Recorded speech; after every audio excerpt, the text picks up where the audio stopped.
Overthinking is one of those things that feels productive but isn't. It feels like you're solving problems when you're actually just spinning your wheels, replaying the same scenarios in your head, analyzing every possible outcome, trying to predict what will happen and prepare for every contingency. And what this really is, what it's actually doing, is keeping you stuck in analysis instead of action, keeping you trapped in your head instead of engaged with reality. And the worst part is it tricks you into believing that more thinking will eventually lead to clarity, that if you just think hard enough and long enough you'll figure it out. You'll arrive at the perfect decision or the right answer or the solution that makes everything make sense. But that moment never comes. The clarity never arrives. You just keep thinking, and the thinking generates more thinking, and you end up further from action than when you started. The reason overthinking is so seductive is that it feels like control. It feels like if you can just map out every possibility and plan for every scenario, then you'll be safe, you'll avoid mistakes, you'll make the right choice. But the reality is that overthinking isn't about control, it's about fear. It's your brain's way of avoiding the discomfort of uncertainty by staying in the theoretical realm where nothing is real yet and therefore nothing can go wrong, because once you take action, once you commit to a choice, once you step out of your head and into the world, you're exposed, you're vulnerable, you might fail or make a mistake or look foolish. And overthinking protects you from that by keeping you perpetually preparing, perpetually analyzing, perpetually one step away from actually doing anything. I know what overthinking looks like because I've lived in that space for years, replaying conversations days after they happened, analyzing what I said and what I should have said, what the other person meant and what they might have been thinking, constructing elaborate narratives about situations that were probably simple and straightforward, lying awake at night running through scenarios that hadn't happened yet and might never happen, trying to script out the perfect response to every possible variation. And what I realize now is that none of that was useful. None of that thinking actually helped me. It just kept me anxious and stuck and disconnected from the present moment, because when you're constantly in your head analyzing and preparing and worrying, you're not actually living, you're just mentally rehearsing life instead of experiencing it. The irony is that overthinking makes you worse at the thing you're trying to improve. It makes you worse at decision-making because you're paralyzed by options, worse at relationships because you're analyzing instead of connecting, worse at work because you're planning instead of executing. And the more you overthink, the more you reinforce the pattern, the more you train your brain that thinking is safer than doing, that analysis is more important than action, that staying in your head is preferable to being in the world. And this becomes a self-reinforcing loop where overthinking generates anxiety, which generates more overthinking, which generates more anxiety until you're completely stuck. Overthinking often disguises itself as responsibility or intelligence. You tell yourself you're being thorough, you're being careful, you're making sure you don't miss anything important, but there's a difference between thoughtful consideration and overthinking. Thoughtful consideration leads to action. It's thinking in service of doing. It's gathering information and making a decision and moving forward. Whereas overthinking is thinking as a substitute for doing. It's endless analysis that never leads anywhere. It's the mental equivalent of running on a treadmill. You're expending energy, but you're not actually going anywhere. The shift from overthinking to action starts with recognizing when you've crossed the line from useful thinking to useless spinning, and the signal is usually pretty clear. If you're thinking about the same thing repeatedly without reaching a decision, if you're replaying scenarios that already happened and can't be changed, if you're planning for situations that might never occur, if your thinking is generating more anxiety than clarity, then you're overthinking. You're not solving problems anymore. You're just torturing yourself with your own thoughts. What helped me break the overthinking pattern was setting time limits on thinking, giving myself a specific window to consider something and then forcing myself to make a decision and move forward regardless of whether I felt ready, because the truth is you're never going to feel completely ready, you're never going to have perfect information, you're never going to eliminate all uncertainty, and if you wait until you feel ready you'll wait forever. So instead you set a boundary. You say, I'm going to think about this for 30 minutes and then I'm deciding, or I'm going to sleep on it and decide tomorrow. And when the time limit hits, you decide, even if the decision feels imperfect, even if you're not entirely sure, because an imperfect decision that you act on is better than a perfect decision that you never make. Another thing that helps is externalizing your thoughts, getting them out of your head and onto paper or into a conversation, because thoughts that spin endlessly in your mind often become much clearer when you have to articulate them, when you have to put them into words or write them down. The act of externalizing forces you to organize your thinking, to separate signal from noise, to identify what's actually important versus what's just mental clutter, and often you'll find that the thing you've been overthinking for hours or days can be summarized in a few sentences, and once it's out of your head it loses its power. It stops feeling like this overwhelming complex problem and becomes just a thing that needs a decision. The other realization is that most of what you overthink doesn't actually matter as much as you think it does. Most decisions are reversible. Most mistakes are survivable. Most scenarios you're worried about either won't happen or won't be as bad as you fear. And the few things that actually are high stakes and genuinely important still don't benefit from overthinking. They benefit from clear thinking followed by committed action. Because overthinking doesn't make you more prepared, it just makes you more anxious. And anxiety doesn't improve performance, it degrades it. Think about the things you've overthought in the past, the decisions you agonized over, the conversations you replayed endlessly, the scenarios you worried about for weeks or months, and ask yourself honestly, did all that thinking help? Did it lead to better outcomes? Or did it just make you miserable while the situation resolved itself regardless of how much you thought about it? Because most of the time, looking back, you'll realize that the overthinking was completely unnecessary, that you would have been fine if you just made a quick decision and moved on, and all that mental energy you spent spinning was wasted. It didn't protect you or prepare you or help you, it just consumed your time and attention and peace of mind. Overthinking is often a way of avoiding feelings, avoiding the discomfort of uncertainty or the fear of making the wrong choice or the anxiety of being judged, and instead of feeling those feelings and moving through them, you stay in your head, you keep analyzing, you convince yourself that more thinking will somehow eliminate the discomfort, but it doesn't. The discomfort doesn't go away through thinking, it goes away through action, through making a choice and dealing with whatever happens, through accepting that uncertainty is part of life and you can't think your way out of it. The relationship between overthinking and perfectionism is direct. If you're a perfectionist, you're almost certainly an overthinker because perfectionism says there's a right answer and you just need to think hard enough to find it. But most situations don't have a right answer. They have multiple possible answers with different trade-offs, and the right answer is usually just the one you commit to and make work, not the one you discover through exhaustive analysis. So if you're waiting to find the perfect answer before you act, you're going to be waiting forever, because perfect doesn't exist. It's a moving target. It's your brain's way of keeping you stuck. The practical reality of breaking the overthinking habit is that you have to catch yourself in the act. You have to notice when you've slipped from productive thinking into the spiral, and this requires a level of self-awareness that doesn't come naturally. It requires you to pay attention to your own mental patterns, to recognize the difference between thinking that's moving you toward clarity and thinking that's just churning. And the distinction is usually emotional, productive thinking. Feels clarifying even if it's difficult. It feels like you're making progress toward understanding or decision, whereas overthinking feels anxious and repetitive and stuck. It feels like you're going in circles, covering the same ground over and over without getting anywhere new.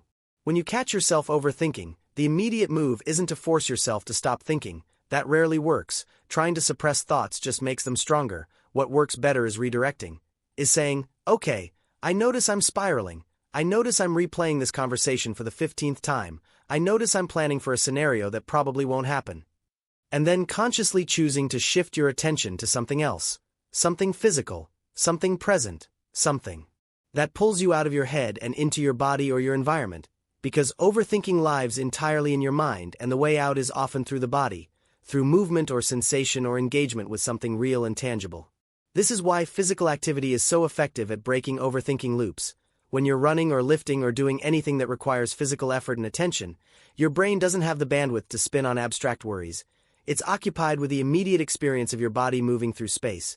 And this interruption of the mental loop is often enough to break the pattern, to give you some distance from the thoughts that were consuming you, and when you return to the issue later, if it still needs attention, you'll often find you can think about it more clearly because you're not trapped in the anxiety spiral anymore. Another technique that helps is the 5-minute rule. When you notice you're overthinking something, you set a timer for 5 minutes and you let yourself think about it fully and completely during that time. You don't try to stop or redirect, you just think. And when the 5 minutes are up, you're done, you move on to something else. And this works because it satisfies the brain's need to process while also setting a clear boundary. It acknowledges that yes, this thing needs some thought, but no, it doesn't need unlimited thought. It doesn't deserve to consume your entire day or week or month. The truth about most situations you overthink is that they're not actually complicated, they just feel complicated because you're viewing them through the lens of anxiety. Anxiety makes everything feel more complex and higher stakes than it actually is. It turns simple decisions into existential dilemmas. It turns normal social interactions into minefields of potential judgment and rejection. It turns everyday challenges into insurmountable obstacles. And the overthinking is your attempt to manage the anxiety, to think your way to a solution that will eliminate the discomfort. But you can't eliminate discomfort through thinking. You can only eliminate it through action and acceptance. I've noticed that I overthink most when I'm avoiding something, when there's a conversation I need to have or a decision I need to make or an action I need to take, and instead of just doing it, I think about it, I analyze it from every angle, I imagine every possible outcome, I plan what I'll say or do in every scenario, and all of this thinking is just procrastination. It's a way of feeling like I'm dealing with a thing without actually dealing with it. And the irony is that the longer I avoid taking action, the more I overthink, because the issue stays open, it stays unresolved, and my brain keeps spinning on it. Whereas if I just did the thing, if I just had the conversation or made the decision or took the action, it would be done, it would be resolved, and my brain could move on. Overthinking also tends to be worse when you're tired or stressed or overwhelmed, when your mental resources are depleted, when you don't have the energy to make decisions or deal with uncertainty. And in those states, everything feels harder and more complicated than it actually is, so part of managing overthinking is managing your basic well-being. Making sure you're sleeping enough and eating regularly and taking breaks and not constantly operating at maximum capacity, because when you're well-rested and resourced, you have more ability to think clearly and make decisions without spiraling. One of the most helpful reframes for me has been recognizing that thinking is not the same as doing, that analyzing a problem is not the same as solving it, that planning for something is not the same as actually doing it. And this sounds obvious, but it's easy to conflate the two, to feel like because you've been thinking about something extensively, you've been working on it, you've been making progress, but you haven't. Thinking about going to the gym isn't the same as going to the gym. Thinking about having a difficult conversation isn't the same as having it. Thinking about starting a project isn't the same as starting it. And if all you're doing is thinking, you're not actually moving forward, you're just creating the illusion of progress while staying stuck. The other thing about overthinking is that it's often a form of control-seeking in situations where you actually don't have much control. You can't control how other people will react. You can't control whether your decision will work out perfectly.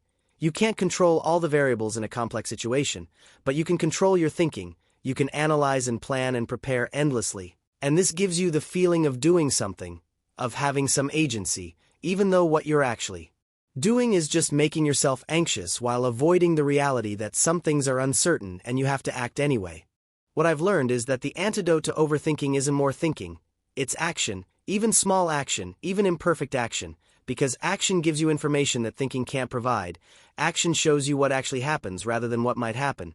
Action moves you from the realm of hypothetical into the realm of real, and even if the action doesn't go perfectly, even if you make a mistake or things don't work out exactly as planned, you've learned something, you have actual data instead of just speculation, and that data makes the next decision easier. There's also something to be said for accepting that you're going to make mistakes, that you're going to choose wrong sometimes, that you're going to say the wrong thing or do the wrong thing or regret your decisions, and that's fine, that's normal, that's part of being human. And the more you can accept this, the less power overthinking has over you, because overthinking is fundamentally about trying to avoid mistakes. Trying to find the one perfect path where nothing goes wrong, but that path doesn't exist. Mistakes are inevitable, and trying to think your way around them just keeps you stuck while mistakes happen anyway, just later, after you've wasted a bunch of time worrying about them. The goal isn't to never think about things. Thinking is important, reflection is valuable, careful consideration is often necessary. The goal is to think in proportion to the importance and complexity of the issue, to gather the information you need, make the best decision you can with the information available, and then act. And if it turns out you were wrong or things don't go as planned, you adjust, you learn. You make a different choice next time. But you don't stay paralyzed by the fear of not knowing everything in advance, because you never know everything in advance, and waiting until you do means never moving. I used to think that overthinking was a sign of intelligence, that it meant I was being thorough and thoughtful and careful, that it was better to think too much than too little, but I've realized that's not true. Overthinking isn't thoroughness, it's avoidance, it's fear masquerading as prudence, and actual intelligence involves knowing when you have enough information to make a decision, knowing when further thinking has diminishing returns, knowing when it's time to stop analyzing and start doing, and having the courage to act despite uncertainty. The shift from being an overthinker to being someone who acts despite uncertainty is gradual. It's not a switch you flip. It's a muscle you build through repeated practice, through catching yourself spiraling and choosing to redirect, through setting boundaries on your thinking and actually enforcing them, through taking imperfect action even when your brain is screaming at you to wait and think more and make absolutely sure. And the more you do this, the more you practice choosing action over endless analysis, the easier it gets. Not because the uncertainty goes away, but because you get better at tolerating it. You get better at accepting that discomfort is part of growth, and that waiting for comfort before you act means never acting.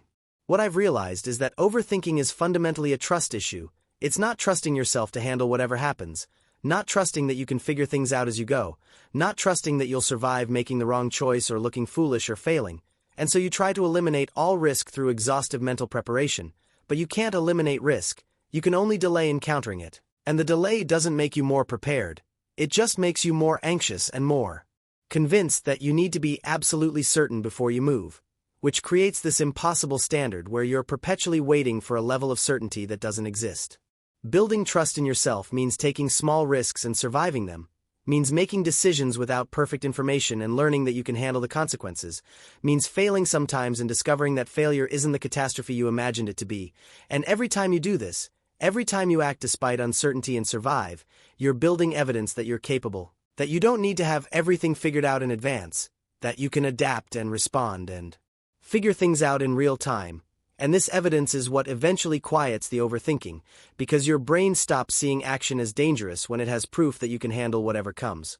The relationship between overthinking and presence is also worth examining. When you're overthinking, you're not present. You're in your head. You're in the future worrying about what might happen, or in the past replaying what did happen. And this means you're missing the actual moment you're in.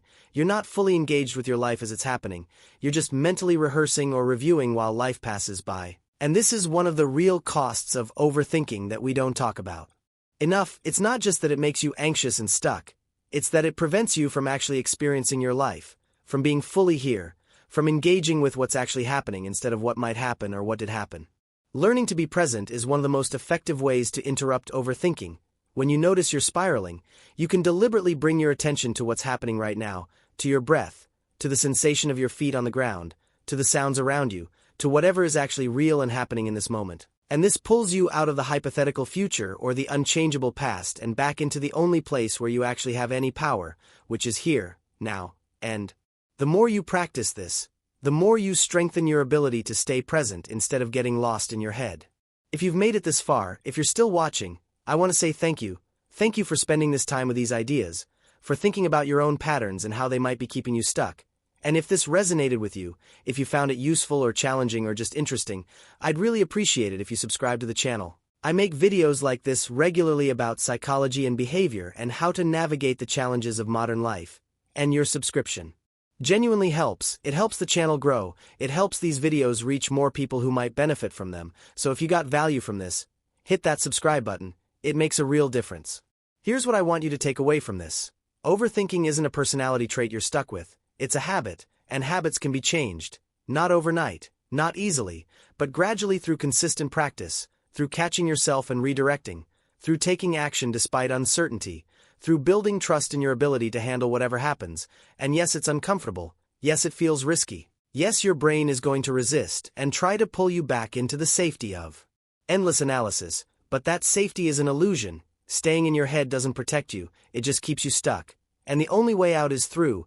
The only way to stop overthinking is to start doing. The practical steps are simple even if they're not easy. Notice when you're overthinking. Set boundaries on how long you'll think about something. Externalize your thoughts through writing or talking. Redirect to physical activity when you're spiraling. Practice the 5-minute rule. Take action even when it's imperfect. Build trust in yourself through small risks. Stay present instead of living in hypothetical futures or unchangeable pasts. And most importantly, stop waiting for certainty that will never come and start moving despite uncertainty. You're not going to get this perfect. You're going to slip back into overthinking. You're going to catch yourself replaying conversations or planning for scenarios that won't happen or analyzing decisions to death. And that's fine. That's normal. The goal isn't perfection. The goal is progress. The goal is catching yourself more quickly, redirecting more consistently, taking action more often, and slowly, through accumulated practice, becoming someone who thinks clearly and then acts rather than someone who thinks endlessly and never moves. The world needs fewer overthinkers and more action takers, not reckless action, not thoughtless action, but thoughtful action, action that's informed by consideration but not paralyzed by it, action that accepts uncertainty as part of the process rather than something to eliminate before you start, action that trusts in your ability to adapt and learn and figure things out as you go, and you're capable of this. You're capable of breaking the overthinking habit. You're capable of acting despite not having all the answers. You're capable of tolerating discomfort and uncertainty in service of actually living your life instead of just mentally rehearsing it. So stop overthinking this. Stop waiting for the perfect moment or the perfect plan or the perfect level of certainty. Just start. Take one small action toward something you've been overthinking. Have the conversation you've been replaying in your head. Make the decision you've been analyzing for weeks. Do the thing you've been planning forever. And see what happens, and maybe it goes well and maybe it doesn't. But either way, you'll have actual information instead of just speculation. You'll have moved forward instead of staying stuck. And that's what matters. Not that you did it perfectly, but that you did it at all. Stop overthinking. Start doing. That's it. That's the message. Your life is happening now, not in some future moment when you've figured everything out, now. And the longer you wait to act, the longer you stay trapped in your head, the more of your actual life you miss. So stop waiting, stop analyzing, stop trying to eliminate all uncertainty before you move, and just start, imperfectly, uncertainly, scared if you need to be, but start, because the only way to stop overthinking everything is to start doing anything.